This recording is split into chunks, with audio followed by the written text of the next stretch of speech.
Gabriel, mais uma vez, obrigado por aceitar esse convite. Hoje com participação especial do Ulisses, o gatinho que está ali no cantinho, vai nos acompanhar nesse papo aqui. Papo sem muitas pretensões, mas normalmente é assim que a coisa funciona legal. Sim, obrigado, Samilo. Eu que agradeço pelo convite. Sempre bom conversar. Gabriel, eu que sei lá, eu acho que a gente poderia começar contando um pouquinho sobre você, né? Eu tenho uma série de curiosidades, assim, porque te conheço do Diário, e você comentou comigo que me conhecia pelo SEB, aí depois eu fui pesquisar um pouquinho mais, eu vi que você é especialista em Big Data, e aquilo, falei, "Ixi, não, vamos ter muita coisa para conversar aqui hoje." Então conta um pouquinho aí desse monte de coisa que você faz.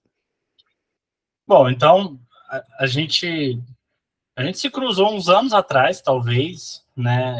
Mas eu acho que a gente não teve esse contato direto pelo SEB, né? Que é o Centro de Estudos Budistas, para quem está nos ouvindo e não conhece, né?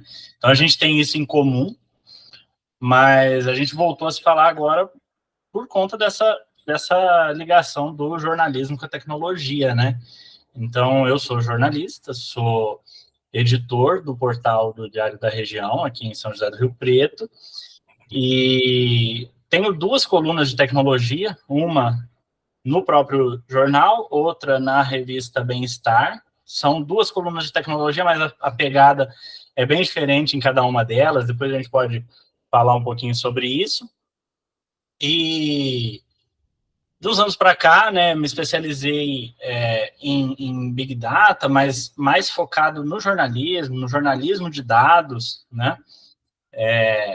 Então, fiz outras especializações também, nada a ver, fiz em psicanálise clínica, em gestão pública, mas a minha paixão mesmo é por essa parte de dados, né? Como que a gente pode relacionar isso com o jornalismo, o que os dados podem nos trazer para o jornalismo, em termos de pauta, né? Então, basicamente isso, um pouquinho da minha trajetória é essa, né? Que legal. E você teve aqui nesse ano, né, no World Creativity Day, não teve? Sim, falando de dados, inclusive. Dados, né? Né? Construindo narrativas a partir de dados, não foi? Uma coisa assim? Exatamente. Foi uma Conta participação ali. disso. Ali eu tentei, era um tempo curto, né?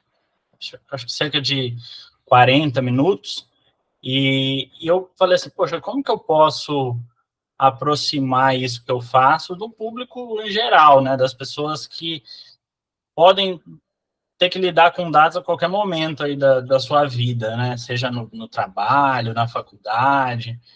Falei, vamos falar como contar uma narrativa baseada em dados. E aí eu trouxe alguns truques, né, para contar uma história a partir de números, para que as apresentações das pessoas não sejam aquelas apresentações maçantes, né, com um monte de número, de matemática, e que quem está ouvindo acaba perdendo interesse, né?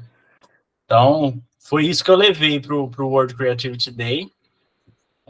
Até acho que seria legal gravar. Eu não gravei a palestra, né? Mas de repente gravar um vídeo, né? Sobre o que eu falei lá, disponibilizar, porque particularmente foi um material bacana, assim, que eu demorei para produzir, mas que ficou legal e o público que estava lá me deu um feedback legal, assim, o pessoal gostou.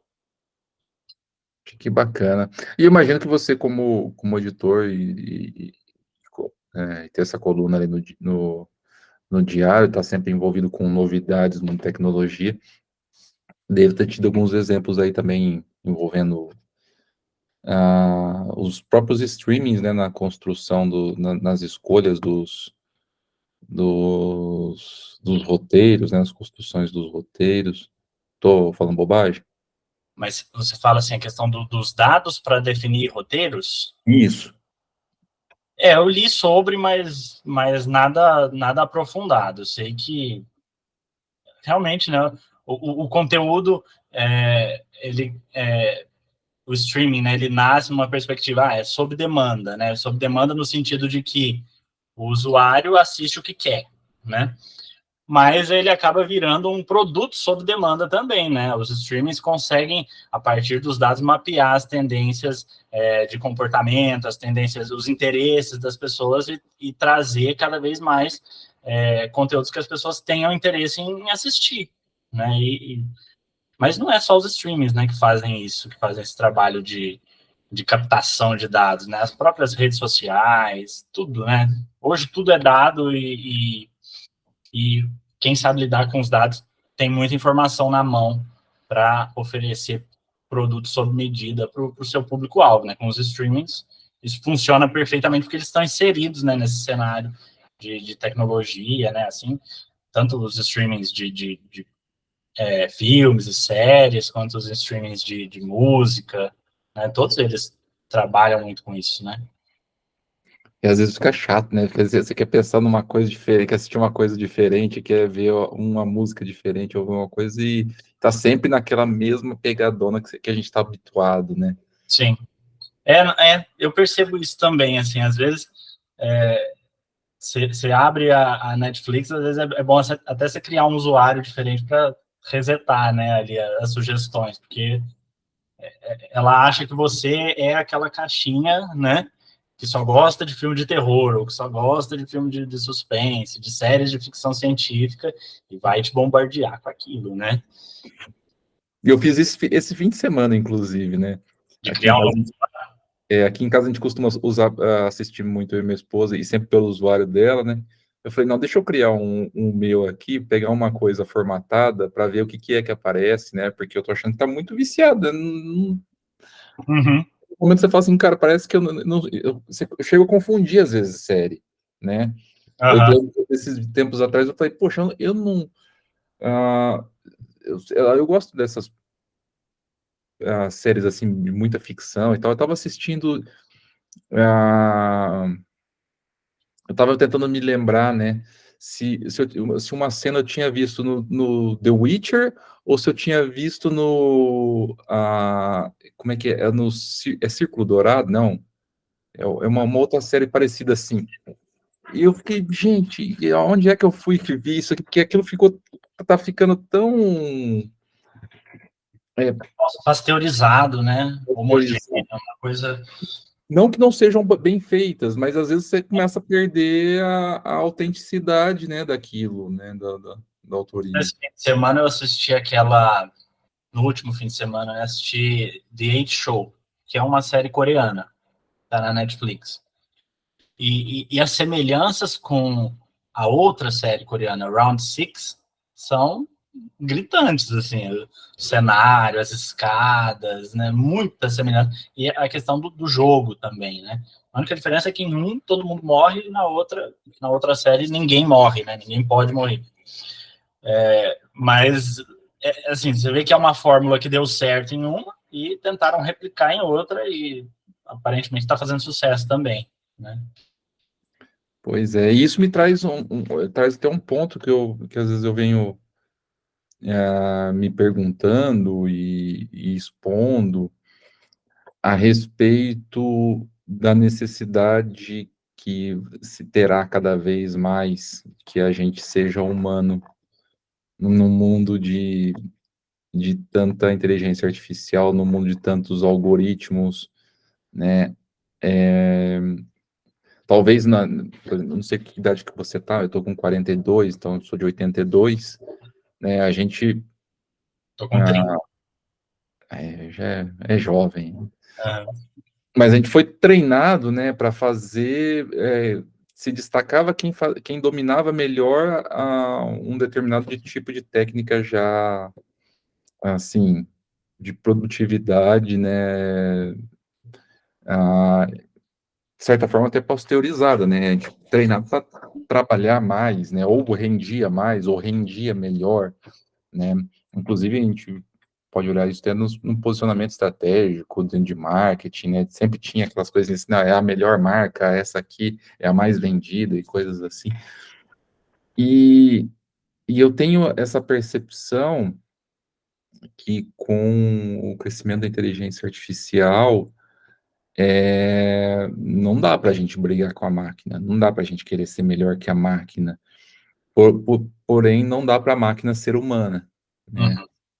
E, e, e eu vejo isso como um grande passo, né, para que a gente venha a ser mais autoral, mais a saber o momento em que usa a máquina e saber o momento em que se transborda o ser humano, né? Deixa aquela autoria assim, a inovação, a criatividade, o pensamento crítico florescer, né? Isso é um tema que eu sempre trato nas minhas colunas da Bem-Estar, né? Eu ia comentar dessa diferença, né, das duas colunas. A coluna que eu tenho no diário é mais voltada para as novidades da tecnologia, o que aconteceu durante a semana, o que foi polêmico e tal. É bem o que a gente chama de factual, né? E a coluna que eu tenho na Bem-Estar, ela é mais analítica. É um texto, né, em que eu dou a minha opinião sobre tecnologia, né?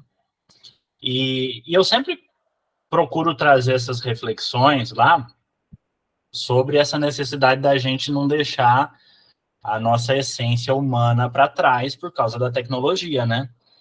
E eu acho que isso não precisa nem ir muito longe. Eu acho que, às vezes a gente fala, putz, a inteligência artificial está substituindo o humano, tá, né? É uma preocupação em algumas áreas, em algumas mais, outras menos, mas eu sempre procuro observar nesses artigos como que a tecnologia às vezes rouba um pouco da nossa humanidade, sabe, assim, quando você chega em casa do trabalho, e eu já fiz muito isso, tá? Não tiro, não me tiro dessa, não, né? Mas, pô, você chega em casa do trabalho, você deita no sofá, pega o celular e vai lá, né? Vai ver rede social, vai ver vídeo, vai ver tudo. A hora que você vê, já passou 1 hora, 1 hora e meia. Isso é a tecnologia tirando um pouco da sua humanidade, porque é um tempo que você... A hora que você chega no final dessa 1 hora, 1 hora e meia que você está rolando o feed, você nem lembra o que você viu lá no começo, porque é tudo muito efêmero, né? Então, uma coisinha ou outra que você salva, putz, isso aqui é do meu interesse, vou salvar, tal. Mas eu acho que rouba um pouco o nosso tempo de vida, né? Então, eu procuro sempre trazer essas reflexões. O próximo artigo que vai sair domingo agora fala justamente sobre isso, né? De um experimento que fizeram com jovens adolescentes lá na Inglaterra, para que eles ficassem, acho que, se eu não me engano, 10 dias sem usar o smartphone, né? Só com celular básico, assim, aquele celular dos anos 2000, que só fazia ligação e mandava SMS, né? E aí esse experimento mostrou os efeitos, né, que eles tinham.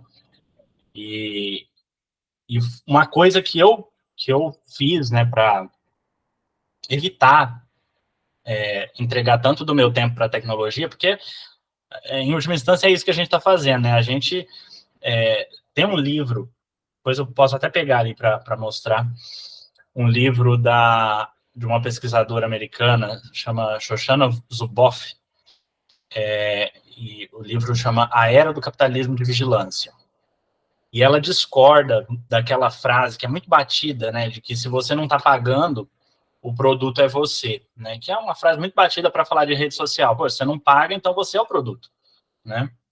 E, de fato, né, um pouco, mas ela vai além. Ela diz que você não é o produto, você é só a matéria-prima para o produto das redes sociais. As redes sociais vão vender, como a gente estava falando agora, o conjunto de dados, né, sobre tendências, sobre comportamento de determinado perfil de pessoa, de determinada região geográfica, né, e você é só um pontinho lá dentro, né, você é a matéria-prima que está gerando esse produto que as redes sociais vendem, né. Então, quanto mais tempo você passa rolando o feed, na verdade, você está trabalhando, né? É um trabalho que não é remunerado, né? É remunerado com a dopamina que você tem, aquelas pequenas doses de dopamina que você tem ali nesse, né, quando você vê um conteúdo que você gosta, que você engaja e tal, mas tudo isso você está trabalhando. E eu não estou falando aqui para ninguém parar de rolar o feed da rede social ou desligar esse vídeo agora, porque está vendo provavelmente no celular. Né? Eu acho que faz parte, isso a gente tem que, né, a gente tem que lidar com isso, mas é importante que a gente saiba, né, o que a gente está fazendo e qual que é o nosso papel nessa engrenagem toda, né? E aí, quando vem esse debate de inteligência artificial, né, eu acho que acaba sendo um debate complexo, mais avançado, assim, e às vezes a gente acaba tirando o foco desses pontos, né, que tá no dia a dia de todo mundo. Porque não é todo mundo que vai perder o emprego para a inteligência artificial, não é isso, mas às vezes todo mundo está perdendo um pouco de tempo para uma rede social, para um TikTok. TikTok eu não tenho, porque eu falo, gente, eu já tenho o Instagram, que às vezes me consome tanto tempo, como que eu vou instalar um TikTok que, né? Eu vejo Pode pelo te meu consumir muito mais. eu vejo pelo meu pai. Meu pai não tinha, era o cara mais analógico possível, assim. E ele instalou o TikTok, ele viciou no TikTok, cara. Ele ele fica ali rolando o feed do TikTok e eu falo, gente do céu, o que tá vendo nisso, né? É, eu costumo acordar muito cedo, né? E às vezes eu vou para academia muito cedo, né? Assim, mas, por exemplo, de sábado a academia abre às 8 da manhã e tal, então normalmente eu vou chegar na academia umas 9 horas, eu enrolo um pouquinho. Às vezes eu saio 10 e meia da academia e eu já quero almoçar. E o restaurante que eu almoço aqui perto e tal, abre às 11. Cara, quantas vezes eu não estacionei o carro na frente do restaurante e abri o TikTok para dar o tempo, para passar o tempo, e eu nem via que passava 20 minutos ali, 30 minutos, e o restaurante já tinha aberto, eu podia entrar. O TikTok tem essa capacidade, assim, né, de prender a gente de uma forma, eu acho que muito mais intensa. Qual que é o livro? Pega lá, vamos ver. Vou pegar. Já tô de, já tô de short aqui, depois que eu cheguei de jornal. Tá em casa. Esse Eu tô aqui. vendo aqueles pequenininhos lá no fundo, aquilo lá é Game of Thrones? Aqui é Game of Thrones. É, É, eu conheço de longe. é esse aqui, ó. É um calhamaço, né? Olha o tamanho. É um tratado, na verdade. Mas Muito. é bem interessante. Eu já escrevi sobre esse livro no jornal. Tá? O subtítulo dele é interessante também, né? Então, o título é A Era do Capitalismo de Vigilância, e o subtítulo é A Luta por um Futuro Humano na Nova Fronteira do Poder. Então, ela trata de todas essas questões, né? Como que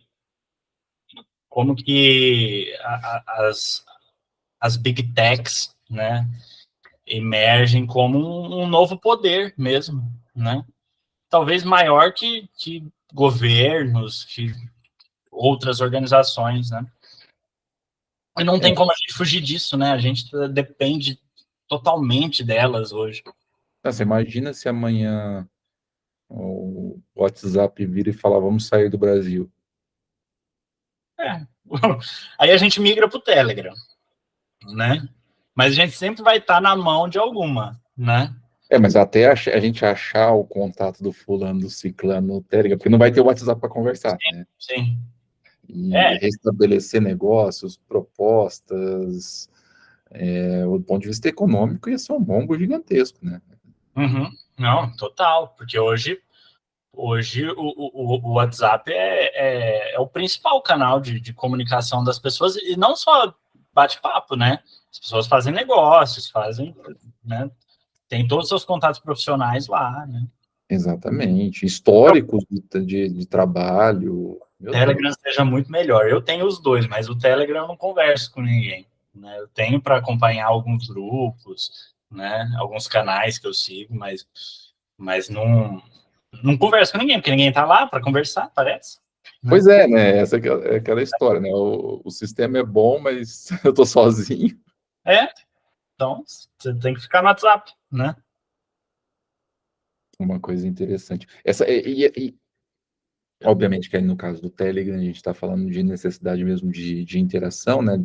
A comunicação precisa ter o emissor e receptor ali, mas por trás disso também às vezes me traz um raciocínio dessa necessidade de se sentir incluso, né, por meio das redes sociais, né? E aí traz todas aquelas polêmicas envolvendo com os filtros, com beleza, com padrões, ser instagramável, né? E coisas assim. Esses dias saiu até aquela piadinha de que tem gente que se sumir ninguém acha, né? Porque tem tanto filtro que se colocar uma foto no cartaz de procura-se, né? Ninguém vai achar. Porque, assim, cara, por mais que eu adore tecnologia e me interesse muito por esse mundo, né? Eu não sou um cara de rede social, de aparecer em rede social, de colocar ali, de ficar fazendo story do meu dia. Eu sou muito low profile de rede social. Então, eu vejo certas coisas, eu falo, gente do céu, é como se eu estivesse olhando o comportamento de fora, sabe? É aquela coisa de você sair da ilha para ver a ilha. Então, você olha o comportamento e fala, nossa, tudo muito um jogo de aparências mesmo, né? E pouca interação genuína, né? Às vezes, em alguns perfis, né? Você acha que essa lucidez, essa lucidez situacional, né, ter esse senso do contexto em que se está inserido as redes sociais na tua vida e na vida das pessoas, isso vem um pouco também da prática de meditação e coisas nesse sentido, do mindfulness e assim por diante? Vem sim. Eu já até escrevi artigos, assim, eu preciso achar, assim, mas já tem alguns anos. Já até escrevi artigos relacionando algumas coisas com o ensinamento do budismo, né? Porque o budismo nada mais é do que isso, né? Você, às vezes, se afastar de algum das situações e tentar olhar com mais lucidez para as coisas, né? Então, eu acho que sim. Apesar de hoje não praticar, né? Não frequento não frequento o centro budista, né? Mas tem muito respeito pelas práticas e eu acho que eu aprendi muito lá dentro, né? Aprendi muito a ter esse olhar de mais lucidez, de mais distanciamento para as coisas, né? Eu acho que para a gente pensar a tecnologia, isso é muito importante, porque senão você fica deslumbrado com as novidades e fala, nossa, né? Cada coisa que surge é muito legal demais e você não olha, né, para as implicações que estão por trás daquilo, né? Também não é ter um olhar de teoria da conspiração, não gosto disso. Voltando naquilo que você estava falando da inteligência artificial, eu acho que eu desviei um pouco a resposta do que você perguntou, né? Aquela hora, mas a inteligência artificial mesmo é uma ferramenta, putz, eu acho maravilhosa. Assim, eu uso o ChatGPT, assino lá para ter acesso ao GPT-4, aos GPTs que as pessoas estão criando. Estou criando um lá também, agora estou treinando um, né, vendo como que é isso.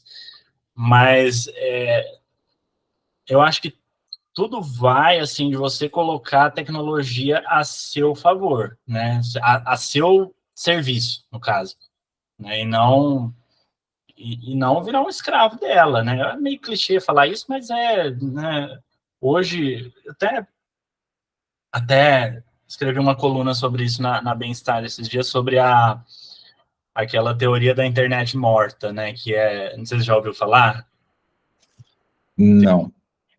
Teoria da internet morta é uma teoria da conspiração que surgiu, se eu não me engano, em 2008, que dizia que boa parte do conteúdo produzido na internet e do tráfego gerado vinha de robôs e não de pessoas, né? E por isso a internet estaria morta, né? Naquela época era uma coisa absurda, era a teoria da conspiração pura, né? Não tinha nada a ver, né? Até porque não tinha tanto conteúdo quanto tem hoje, né? E o pouco conteúdo que tinha era, de fato, produzido por pessoas. Uma outra coisa, né? Mas não era essa inteligência artificial sofisticada que a gente tem hoje. Mas, hoje, essa teoria voltou, né, como uma coisa que pode fazer sentido. Porque, de um lado, você tem produtores de conteúdo que geram seus conteúdos por IA, né? E gera tudo. Não sei se você já fez a experiência, mas dá para gerar tudo, desde da foto, do vídeo, do texto, a narração, tudo. Se você quiser gerar uma persona ali falando, né? E eu, às vezes, rolando o feed do Instagram ali, eu vejo uns vídeos e eu falo, isso aqui não foi um ser humano que fez isso aqui, não. Sabe esses vídeos de curiosidade, que é super viral, assim, que engaja pra caramba, às vezes 5 coisas que você... sabe, curiosidades que vão te surpreender, umas coisas assim, né? Cara, aquilo lá tem maior cara de IA do mundo, né? E a narração é feita por IA, você reconhece a voz, né? Você está acostumado com esses softwares, né? E aí, voltando nessa teoria da internet morta, diz que o tráfego também seria de robôs ali, gerando views, gerando curtidas, né?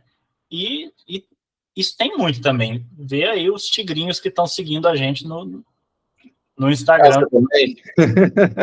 Eu achei que era só eu. Todo mundo. A gente tá sendo seguido por tigres o tempo todo, né? Os tigrinhos da sorte estão seguindo todo mundo, né? Então... Você estava contando isso aí, me trouxe na lembrança uma publicação que a professora Marta Gabriel fez, se não me engano, na semana passada, de uma história que eu não sabia, e eu vou até ler na íntegra, que ela publicou assim, né?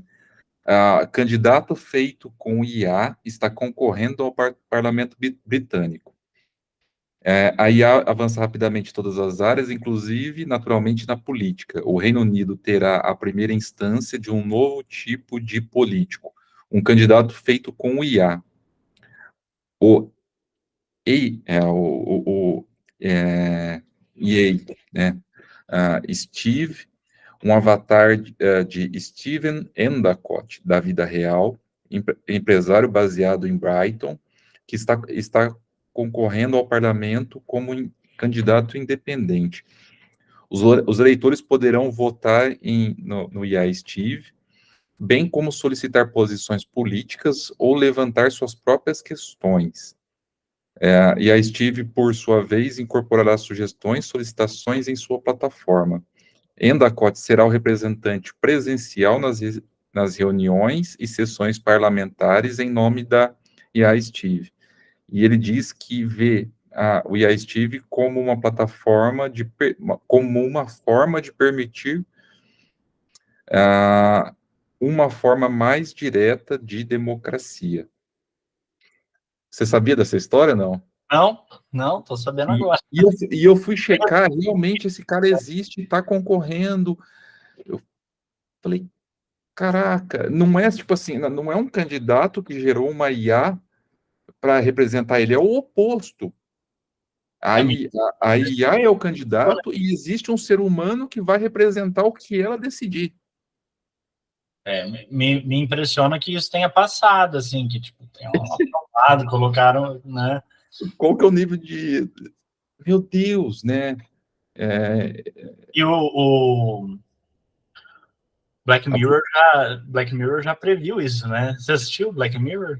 Não assisti, eu tive um certo nível de receio de assistir e pirar demais, mas está na minha lista ali, mas sabe quando...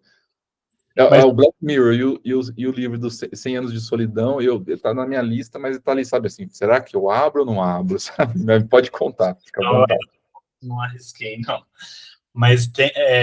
Não, então, mas a Black Mirror é uma série antológica, né? Então você pode assistir os episódios aleatoriamente. Então eu vou falar de um aqui, aí se você quiser, você assiste depois, e quem tá assistindo a gente também pode ver, mas tem um episódio que aqui no Brasil ele chama O Momento Valdo, né? E Valdo é um candidato é um candidato de desenho animado, é um desenho animado concorrendo à eleição ali. Eu não lembro se é a presidência de um país ou se é a prefeitura de uma cidade. Eu acho que é uma prefeitura, né? E só que ali ainda não se fala em IA, porque você tem um ator por trás dessa criatura em desenho animado, é um ator que dubla, é um ator que interage como se fosse esse personagem, né? Mas ele está ali na eleição, e concorrendo, e debatendo com outros candidatos, né? Agora, essa realidade atual me parece até mais assustadora, porque não tem o humano por trás, né? Ou tem, mas só ali dando uma ou outra diretriz, mas quem tá interagindo é a inteligência artificial. Me assustou muito, assim. Primeiro porque a primeira coisa que me veio em mente foi a mesma que veio na tua. Eu falei assim, pode? Eu queria até pesquisar mais sobre isso depois, para entender. Não Tipo, tem essa resposta. Eu acho que é uma coisa legal para se ver, né? como que isso pôde, né, passar? Exatamente. E segundo, que assim, né, pode na Inglaterra, né, num, num país que tem um nível de conservadorismo gigantesco em volta da própria política, né? Sim. Pelo menos é o meu ponto de vista, né? Sei lá, é uma coisa muito estranha. Agora, mesmo que pudesse, né? Vamos parar para pensar. Vamos ter um cérebro artificial decidindo para a vida real e tem uma pessoa que vai dedicar a sua vida a ser o avatar de uma inteligência artificial. Então, aí o jogo vira, né? O jogo É o vira. famoso, é o famoso poste fez xixi no cachorro, né? Sim, sim. A pessoa vira o avatar da IA, né? É uma coisa chocante, né? Mas pelo que eu entendi é isso, né? Uma pessoa vai ser eleita, mas essa pessoa vai representar as ações que essa IA tá direcionando a partir dos inputs dos eleitores, Pelo né? que eu entendi, também foi por isso, assim, E aí, né? por isso que seria uma participação mais direta de democracia, porque os eleitores estariam alimentando essa IA, né? Mas, Exatamente. assim, Para quem estiver nos assistindo agora, pesquise você mesmo, tire suas conclusões. A gente está elucubrando aqui, tá, gente? Não está dizendo nenhuma verdade. sim. Não, eu vou pesquisar sobre isso, eu quero até escrever sobre isso agora, né? Interessantíssimo. É muito interessante. Assim, acho que a ideia, se for isso mesmo que a gente, né, entendeu aqui, é interessante, mas aí eu fico pensando também, assim, certas coisas, eu falo, putz, será que é necessário, né? Que eu vejo que a inteligência artificial está no hype, né? Agora tudo é inteligência artificial. Então, todo mundo quer colocar a inteligência artificial na sua empresa, no seu negócio ali, e fala, putz, mas será que faz sentido, né? Por exemplo, no jornalismo mesmo, né? Eu acho, eu acho que a IA tem aplicações fantásticas no jornalismo, mas fantásticas, né?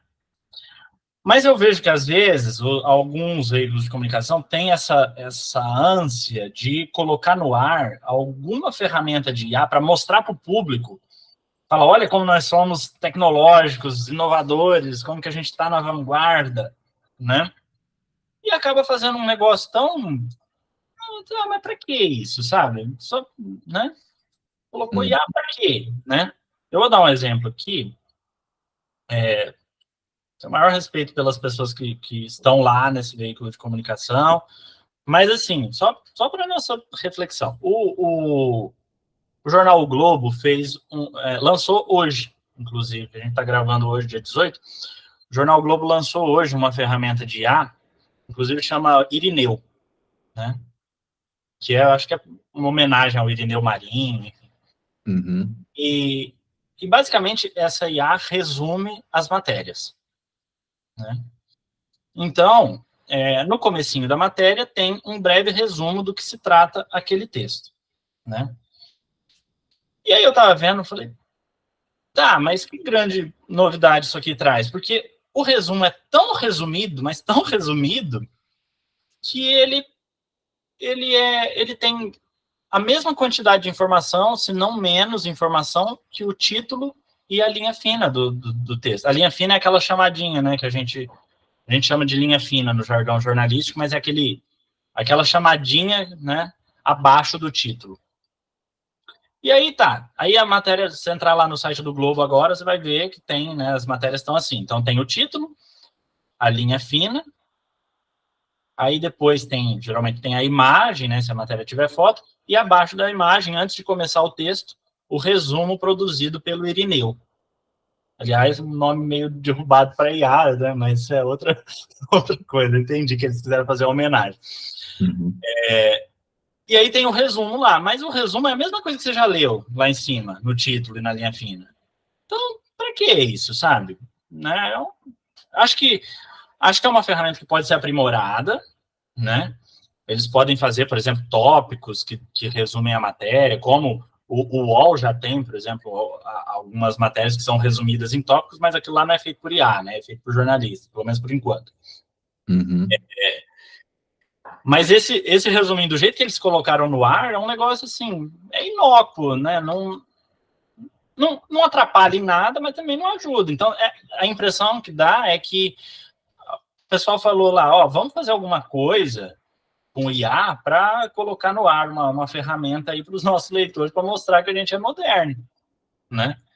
E eu acho que não é só no jornalismo, mas muitas empresas, às vezes, têm essa ânsia, né, de colocar no ar algo com IA, né? E, às vezes, você tem aplicações fantásticas, mas que é mais para otimizar seus processos internos, né? E que não vai ter esse brilho, né, para a audiência, para o seu público-alvo, né? Então, é uma coisa mais interna, vai ficar ali, né? A gente mesmo tem usado inteligência artificial para revisar texto, né? E eu falo... Otimiza demais o tempo, né? Eu falo tranquilamente, assim, a gente... o que acontece?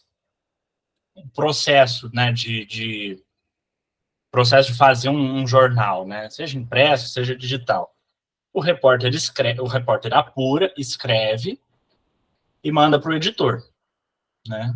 O editor, no caso, uma pessoa, um editor-pessoa, um ser humano. Eu, né, no caso, sou um editor. E aí o editor revisa e publica, né? Só que dependendo, às vezes o repórter está na correria ali, ele está apurando várias outras informações, ele tem que escrever o texto rápido, e vai passar alguns erros de digitação, né, algum erro de concordância, alguma coisa ali, vai passar. Aí a gente orientou, né, nossos repórteres a jogarem o texto no ChatGPT e pedirem uma revisão, uma correção gramatical e ortográfica, né? E agora os textos que chegam para o editor, nossa, são maravilhosos. Então, otimiza o tempo do repórter, que não precisa ficar revisando o próprio texto, otimiza o tempo do editor, que também ali só vai se preocupar se o texto está dentro dos padrões, se o repórter fez o trabalho de apuração certinho, se ele ouviu o outro lado, numa matéria mais polêmica, né? Se as informações estão fazendo sentido. E não vai ficar se preocupando com vírgula em lugar errado. É óbvio que na hora de ler, né, se tiver alguma coisa, o editor vai pegar. Mas otimiza demais o nosso trabalho, né? Em todas as pontas, né, do fazer jornalismo, né? Mas ninguém está vendo isso, né? Então, putz, o Diário da Região está usando IA, né? Nossa, sensacional, né? Mas é um negócio que é tão interno que para o público não tem esse brilho, né? Porque a gente não soltou uma ferramenta ali que mostra para o público que a gente está usando, né? Mas a gente está... E uma coisa muito interessante, né? Ninguém se incomodaria se fosse o Word falando que estava escrito com a palavra errada. Agora, se fosse... Não, mas o Word, ele só mostra que está errado, né? Aí você tem que ir lá corrigindo, um por um. O ChatGPT, ele já dá, né? E aí se tiver um parágrafo que está mais truncado, está, né, esquisito ali, ele também vai corrigir, ele vai melhorar aquilo, né? Dessa Mas utilização, né? assim, a matéria não foi gerada por IA, ela só foi corrigida, né, a questão gramatical. Uhum. Aí agora, eu falei que eu comecei a treinar um GPT, né? Porque quando você assina, você pode criar seus próprios GPTs, que são bots ali personalizados, né? Para você fazer, para que ele faça o que você quer, né? Uhum. E aí eu imputei nele alguns manuais de redação que a gente utiliza, né? E, ó, eu quero que os textos corrigidos sigam esses padrões aqui, né? E aí você vai conversando com ele, né? Você vai falando, ó, isso que tem que ser assim, isso que tem que ser desse outro jeito. Essa ferramenta ainda não tá, a gente não está usando ainda, né? Mas porque ainda estamos testando, mas já é algum avanço, né? Eu acho que é uma tecnologia que eu acho que está a nosso favor, né? A gente é questão de saber usar e saber aproveitar e tirar o máximo dela, né? Exatamente, né? Eu também vejo com esses olhos e trago isso de volta, né? Aí nos resta ser humanos, né? Temos o pensamento crítico, temos o senso de inovação, de criatividade para utilizar a ferramenta a nosso favor, né? Uhum. Se eu não me engano, eu vi um artigo no MIT, né? Na revista do MIT, que fala que eles puxaram no histórico, é uma revista muito antiga, né? Eles puxaram no histórico falando quantas vezes surgiu uma inovação que as pessoas falavam que ia roubar o trabalho delas e não era bem assim, as coisas mudavam e geravam novas coisas e novas situações, né? Uhum. E eu acho que a gente vive uma era nesse sentido, do ponto de vista da tecnologia e com a IA, né? A gente vai evoluir muita coisa, vai ser muito bom, assim, em muitos aspectos. Vejo com esse carinho. E, Gabriel, cara, assim, a gente poderia estender esse papo aqui eternamente, porque o que eu tenho de assunto para te perguntar, eu acho que a gente pode marcar um segundo, assim, já, né? Sim. Não, E, falo pra caramba também, quando solta um assunto assim que eu gosto. e evoluir nesse. Eu acho que vai ser muito legal. Depois a gente conversa nos bastidores ali, marca. Mas eu queria deixar um espaço para você encerrar, assim, do jeito que você quiser, sobre o que você pensa. E se você quiser dizer tchau também, só diz aí, só diga tchau. Não, eu primeiro quero só agradecer que você me chamou para esse bate-papo, achei muito legal, assim, gostei da iniciativa, entrei lá no seu canal, vi que você tem alguns outros já publicados, com pessoas muito legais, assim, interessantes também. E então, fiquei muito feliz por ser chamado para falar desses assuntos que eu gosto tanto e por ser um bate-papo muito leve, assim, livre, né, para a gente conversar mesmo, como se estivesse numa mesa de bar trocando ideia, que eu acho que é o mais legal. E eu acho que essa conversa que a gente teve, né, sobre o bom uso da tecnologia, porque no final das contas é tudo isso, né, o bom uso da tecnologia. Eu acho que é muito importante, sabe, a gente pensar o tempo todo nisso, assim, como que eu posso colocar a tecnologia para trabalhar para mim, mas respeitando os meus limites também e não me tornando um escravo dela, né? Então, o que eu recomendo para as pessoas, né? Tinha uma época, né, que saiu um artigo famoso do Pedro Bial que ele recomendava que as pessoas usassem protetor solar, né? É uma coisa muito trivial, né? Assim, então, o que eu recomendo para as pessoas? Coloque no seu celular um contador de tempo de uso do celular.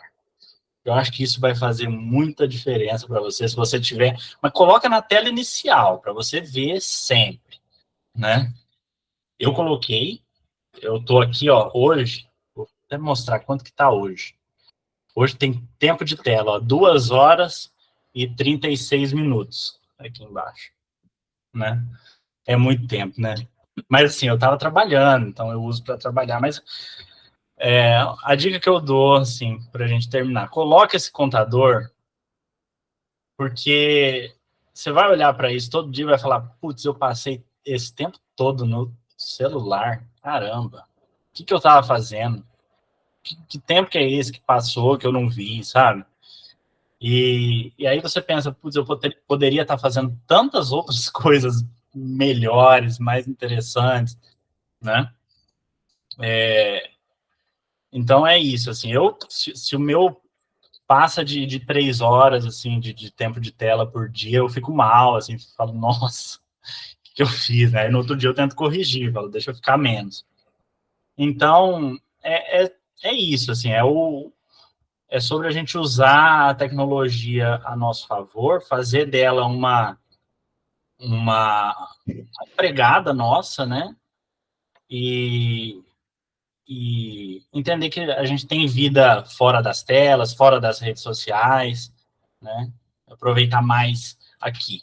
Mas não deixa a tecnologia de lado, não entra em teoria da conspiração, que a IA vai roubar meu emprego. Não, você vai trabalhar junto com ela, né?